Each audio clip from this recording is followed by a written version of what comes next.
Hello, everyone. Welcome to Snap Take. This is Glazer of Snap Judgments, the official podcast of Marvel's Snap Zone. And today, what we're going to do is we're going to take a look at yesterday's Snap Battle Arena tournament. This is one of the biggest bi-monthly tournaments in Marvel Snap. It happens twice every month in Marvel Snap, and it includes an entry into the Snap Fan Open and prize money. It is a huge, huge open decklist tournament that sets the meta. Just to give you a recent example of that, you've all played against the Thanos control list that W created, the one that was running Professor X and Spider-Man along with Psylocke and the Time Stone to ramp into Professor X early, and then it would Spider-Man with the previous iteration of Spider-Man to win the game. That deck became famous for winning a Snap Battle Arena tournament. So what you're looking at is something that shapes the meta. These decks are always important. They're always relevant, unless like about 2 days later, there is no coming patch. We have a new meta set thanks to this tournament. What we're going to do today is we're going to look at the stats, and then we're going to look at the top two decks. Before we go any further, I'm going to ask you to sub, but not for the usual reasons. What we're going to start doing on this channel is we're going to be releasing a short every other day on this channel that is dedicated to a specific gameplay tip to improve in Marvel Snap. I went and asked all my creator friends. This very tournament I casted for about 6 straight hours. Um, I was live on air watching all these games. I know 3/4 of the prominent members of the community at this point, and I asked everyone I could think of for their best tips on how to be a better, more complete, more effective Marvel Snap player. So we're going to be running shorts of that on the channel every other day. There's going to be a short every day. You're still going to get a video every day with two brand new decks that are ahead of the meta. That'll help you snap. That'll help you reach infinite, get your infinity borders, and reach goals and snap. And now we have gameplay tips coming too. Those are going to be every other day on the channel, including weekends, and they're going to be on their own playlist. So make sure you don't miss out on those. Hit that subscribe button, assuming you find value in this kind of content. We're going to do our best to make it worthwhile. This isn't for you. Hey, no hard feelings, but subbing costs you nothing. Hitting that like button, ringing that bell, leaving that comment helps us out with that YouTube algorithm, and we will provide you the best value in all of Marvel Snap. Okay, the first thing to note is how many of each deck showed up. The meta was 23% Darkhawk Good Stuff. That is a major, major tournament number. That means that Darkhawk Good Stuff is the deck to beat in meta. It's the deck to beat in this tournament. It says that it had 2 top 8 appearances, but I would argue that the number is actually 3. Stature Point Slam is categorized as a different deck, but Stature Point Slam is fundamentally Darkhawk Good Stuff. It's just instead of using a Legion or a Sarah top end, it's using a Black Bolt and Stature top end. We'll look at that deck. So Darkhawk, we would expect 2 to 3 Darkhawks based on the numbers to reach the cut. That's exactly what we had. This is one of the best decks in the meta. It is crazy strong. However, only 8 people brought Thanos, and is there another type of Thanos? We've got another 2 Thanos Lockjaw, another 2 Thanos Destroy. So we had 12 Thanos altogether, and of those 12 Thanos, 3, equivalent to the Darkhawk, made the cut. Thanos remains one of the best things to do in Marvel Snap. There's this myth that once Spider-Man was nerfed, Thanos stopped being good. That is not the case. I'm going to spoil something for you quickly. The top 2, that you heard me, the top 2 decks in this tournament were wildly different Thanos lists. Thanos remains one of the most consistently powerful things to do. Now, what Thanos needs is it needs really strong players iterating on it in an unsolved meta until we sort of coalesce into one build. That's what W did, right? W is a brilliant player. W is able to play Thanos. Well, we've got 2 new Thanos builds, brand new Thanos builds, post Spider-Man nerf, one still run Spider-Man, that are competitive at top levels of the game. Both, again, they made the finals of this tournament. That's huge. Other things we saw 10 surfers with the 0 top 8 appearances, although one was close. Ideal. And we had move, and one move made it, but so did one of the Thanos control decks is a move. Move is in a really great place, and that Lambie deck that was released a few days ago was new enough that it wasn't really brought. That exact brew that Lambie shared that we talked about last week on the channel here was not really present. So don't take the lack of top and move as necessarily as bad as it sounds. The move winner was the brilliant Owl God. Owl God is a Korean player who has some of the best brews in the game. He is almost single-handedly responsible after winning 2 tournaments with move for the new Mons. However, might be having another change to move. Shang-Chi was played in 80 decks, 62% of decks with a 53% win rate. Honestly, about what you would expect. I feel like there weren't 1,000 targets for Shang in this tournament. There was a lot of Darkhawk, and in Darkhawk Mirror, Shang can often be a dead card. Shang did not have an amazing win rate. What did have a great win rate? Jeff the Baby Landshark is clearly one of the most powerful cards. I'm aware that many of you don't have. I don't have the card. I don't know what to tell you. Um, Send second dinner. You're in good letters, not me. Jeff will be in a spotlight cash in early September. If you really want Jeff, you're going to either have to spend or you're going to have to hoard tokens for that spotlight cash. Also, really high. I was very surprised. I was casting this. We did the top 5 most played cards. Very surprised at Enchantress's high win rate. But when you think about it, it's not that surprising. Zabu Darkhawk decks often snap on their um, Zabu play. And if you can Enchantress that card on turn 3 or 4, you get such a strong advantage. One of the highest win rate cards of the tournament is Captain Marvel with a 58.7 win rate. That is crazy high. I know we're dealing with small differences here, but 58%, and now we've got a top of the meta card. Captain Marvel is not only a card to know, it's a card that is winning games right now. That buff is a huge win, but the biggest winner of the day is Spider-Man, who, despite the change and people saying left and right that he was dead, had a 60% win rate. That is the most of any highly played card. The new Spider-Man is absolutely stellar. Start considering playing him. There are times in games where you've got a small lead in the lane and you know your opponent can only really play one thing, and just dropping Spider-Man in that lane, otherwise empty lane, is an auto win. It's really, really, really worth including this card if you can play this card well, and it might take some practice. 60% win rate is through the roof. That is the highest of, again, any highly played card. Vision, another buffed card with really great stats. And then Thanos, 59% win rate. Anyone who thinks Thanos is not meta, that Thanos is dead, show them this tournament. Show them the top 2. Show them the win rate of Thanos at 59% in this tournament. 15 people played it, and they had a combined almost 60% win rate. I'm going to go down to 10 played. Devil Dinosaur always doing well in these tournaments. Angela doing well at 50%. Both of these are unsurprising. And then we go Craven at 60%. Craven very often, not always, but very often in this meta means Silk, which means a lot of high power. We'll also see Craven in, for the first time I've ever seen, a Thanos build. So that helps as well. That's kind of it, right? Everything else is either too low played or not a high enough win rate. But we've got a clear meta developing here. We've got Dark Good Stuff, we've got Thanos, we've got Move. Those seem to be the 3 pillars of the meta as we're going forward. Okay. The decks that won the tournament. And if this is hard to see for any of you, I am including this link in the description to this video, so please feel free to take a look.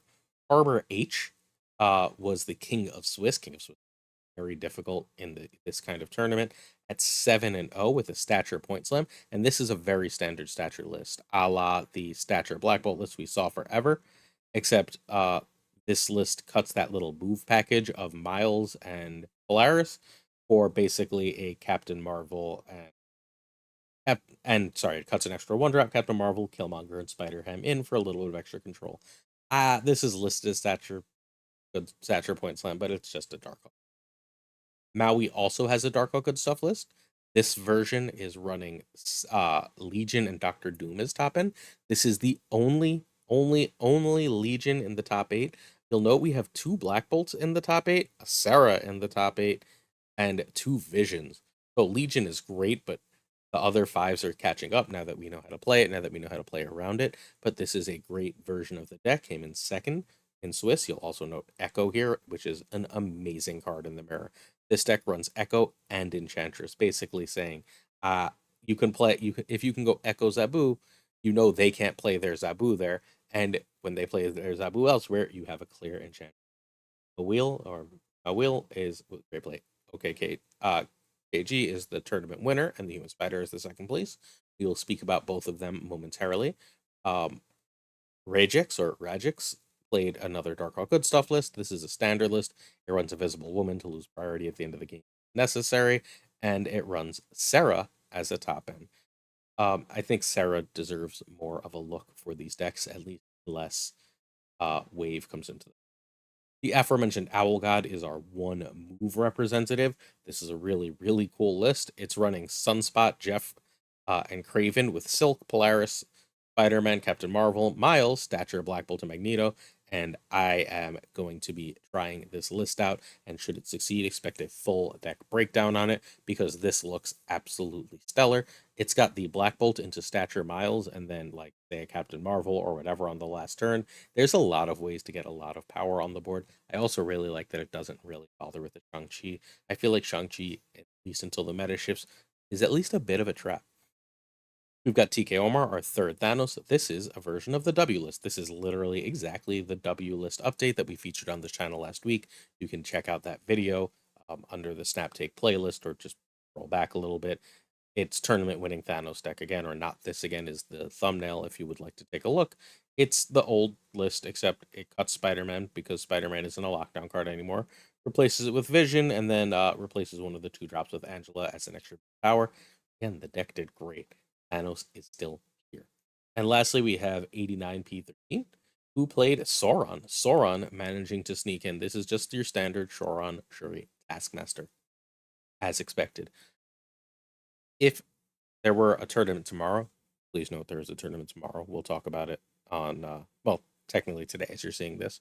We're going to talk about it in the video at the start of tomorrow. So for that tournament, what should you play? Looks like Dark Hawk Good Stuff or Thanos some type, right? Those are the two clear power decks, unless you're very comfortable with move. You'll note if you scroll down a little bit, we've got a Surfer that just barely missed the cut from What Am I? What Am I is a phenomenal player, constantly makes the cut here. We've got another move deck right here, and we've got weird Ghost Rider Tempo. Jeet's deck is brilliant and unbelievable. It's a Thanos deck. It's gonna get its own video. We are not going to pretend that we're just covering it in the middle of other things. Jeet's tech is too cool. It's genius. If you're seeing this now and you don't want to wait, it'll be Monday afternoon's video. You should check that out now, unless it wins the tournament. That's happening right now as you're watching this. Then it'll be the video in the morning. But that deck is absolutely sick and absolutely insane. It missed the cut barely. It went 5-0 and then lost the last two to absolutely stellar decks, the King of Swiss and so there's a lot here, but you'll note again, like there's a lot of move that's really highly ranked. I think move is really, really, and I think the stats and supporting that, especially because the modern move builds are very new, so they're still developing. Okay, that's enough of the tournament coverage. Let's start talking about the top two. Deck number one is the Human Spider, the original Thanos Lockjaw player. I was speaking to KM the other day, and I was like, "Hey, I can't remember exactly. I know that members of his Discord helped make the original Thanos Lockjaw. Elite Hassa, our friend, was like the first Thanos stan in the game." And then people like the Human Spider ended up iterating on the original concept and coming up with something similar to this. This deck is as close as we have come to the original Thanos Lockjaw list, the one that was running Quinjet at the beginning of the Thanos meta for free stones and so on. This runs Wasp because stones aren't free anymore, and it adds some extra things. Spider-Man is amazing with Lockjaw because it will pop out of Lockjaw and clear you an extra space for another card. Killmonger is amazing. It pops out of Lockjaw, and you get Death as a result, especially if Death is in hand. Vision pops out. It can get played. It can get over. You have Wave as an extra way to either stop opponents' extra plays at the end of the game or ramp out a Magneto, Thanos, Devil Dino early. If you can do that kind of play, it's really strong. You can also Time Stone on 3 and just go 5-5-6. You can go, for example, Devil Dino, or sorry, Vision, Devil Dino, or Devil Dino Vision into Magneto or Thanos. That should be powerful as well. Spider Ham is just an incredible control card that like stomps the meta very often. You see a discard deck, you see a Galactus deck, you see that Sarah, you see a Black Bolt, and now none of those are cards. Even hitting that stature is really good. Spider Ham sort of smashes those cards in the face. We have been told Spider Ham is getting a patch rework, not an OTA rework, a patch rework sometime soon. Uh, there's only two real ways to rework that would require a patch. Either Spider Ham will no longer show the card it hits, or it will hit a random card and still show. Uh, the stats will like change because those are significant than it is now. But this card, as I told you before it was released, is a problem in the meta. This deck is super great. You can snap on Time Stone, right? Sorry, excuse me, Mind Stone. You can snap on Lockjaw, and you can snap on a bunch of stones with Killmonger because then you know there's a lot of clear, easy snaps and a lot of power to this deck that a lot of decks have a lot of trouble dealing with. Magneto is a meta card right now. Strongly consider running Magneto in whatever you're playing if you can find space, because the two most popular ladder decks right now, I think, and I'm gonna have to double check my stats on this, but Darkhawk Good Stuff and Surfer. And Magneto does a phenomenal job of, if those don't fill the board, absolutely wrecking them, especially as you move your own cards around. A lot of power all over them. All right, before we get to the last deck, have you subbed yet? Because we really still appreciate it. Hopefully, watching the video thus far and realizing that we're going to do this again for the Snap Fan Open tomorrow, and we've got gameplay tips from all the best players, will convince you. Again, if not, no harm, no foul. Let's go to the final deck, the winning deck. The winning deck is OKKJ, a Korean player's Battle Arena August. There's a second August tournament. Tell you right now, I cover all of these. I'm not going to cover that one. I'm going to be in London during it. I'm going to see if I can get one of my friends to cover it on the channel so that you all don't miss out. I will see if one of my friends is willing to cover it in the channel. And if not, then you're going to have to wait like 2 or 3 extra days before you get the tournament breakdown. I will do the breakdown as soon as I get home. This deck is super duper cool. It is a Thanos Move control list. What is it aiming to do? Well, it's got several ways to give Craven a lot of power. It's got Jeff, Polaris, Spider-Man, Space Stone, and Degron, and Vision, all to make Craven an extremely powerful card. You'll note that Craven had one of the highest win rates in the tournament and is now an absolutely, like, just straight up phenomenal card. Um, you can play any of these cards early, or you can just get out your stones and draw. This is a really, really smart curve for a deck with a nice, simple 2 2s, 2 3s, 3 4s, 3 5s, 6 6, which is a great, great curve. I told you earlier, Magneto is a must play right now because of how well he counters the meta. Also phenomenal at countering Darkhawk Good Stuff, although a straight up worthwhile knowing dead card against Move. So if Move continues to rise like I think it's going to be, that's not great. It's also not super good against Surfer. So like this might Super Scroll might be a tournament card that might be better off as Iron Lad or something like Enchantress in a, or even just like a better 3, right? Like I can see that being Juggernaut in a ladder or conquest mode. But in a tournament, when you know you're going to see a lot of Zabu, getting out Super Scroll and leaving you the option to Shang and Stegron at the end of the game is super strong. Getting out a Super Scroll and stealing their Sarah is super strong. Getting out a Super Scroll and have it getting +6 to 8 power from their Darkhawk or more from a Devil Dino is still super. Stegron is one of the most underrated cards in the game. It's time to like stop sleeping on Stegron. Everyone, this is like the 4th or 5th tournament that Stegron has won. No one plays it. Everyone goes, there's better things to do. 4 5, 4 6 are some of the best stat lines in all of Marvel Snap. They are stat lines that indicate a really powerful ability without a downside, but that ability is usually good enough to like teams. Stegron, Iron Lad, Enchantress, 4 5, 4 6, Captain Marvel. These are the best cards in the game. Stegron is one of them, belongs on that list. Probably not as high as most of them. The card is really, really. Blue Marvel is extra power. If you've got all your stones all over, note there's no stones. That is a pump that will help. That's also really Professor X. You can still Time Stone and Professor X here.